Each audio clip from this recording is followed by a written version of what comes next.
তো বন্ধুরা তোমরা সবাই কেমন আছো? আশা করি সবাই ভালো আছো, আমিও ভালো আছি। আর অনেক দিন পর কিন্তু তোমাদের সাথে আবার একটা নতুন ভিডিও নিয়ে চলে এলাম।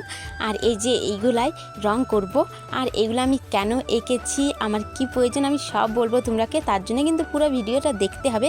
আর আগে দেখো আমি উডেনে কিন্তু এঁকে নিয়েছিলাম। চলো তবে এগুলো এবারে রং করা যাক। আর এই যে আমি দেখো লাল বর্ডারটা কিন্তু আগের থেকেই দিয়ে রেখে দিয়েছিলাম। আর রং করলে কেমন লাগবে চলো তবে সেটাই দেখবো। তার জন্য তোমরাকে কিন্তু পুরো ভিডিওটা দেখতে হবে। আর এগুলো আমি কেনই এঁকেছি সেটাও জেনে যাবে। ফার্স্টে দেখো আমি কিন্তু চোখটায় রং করে নিচ্ছি। আর চোখটাতে দেখো কালো কালারটা দিয়ে এঁকেছি বলেই সাদাটা একটু দিয়ে দিলাম। তারপর দেখো কিন্তু আমি এই যে ফুলগুলোতে হলুদ কালার করে নিচ্ছি। আর হলুদ কালারটা দিলে একটু বেশিই ভালো লাগছে, তার জন্য আমি হলুদ কালারটাই দিয়ে দিচ্ছি। আর তোমরা কিন্তু অনেকেই সবাই খুব সুন্দর সুন্দর কমেন্ট করো, সবাইকে অসংখ্য ধন্যবাদ। আর ফাইনালি কিন্তু আমার দেখো রং দেওয়া হয়ে গিয়েছে। চলো তোমরাকেও দেখাই, কিন্তু একটু অন্যভাবে আমি দেখাবো। চলো তবে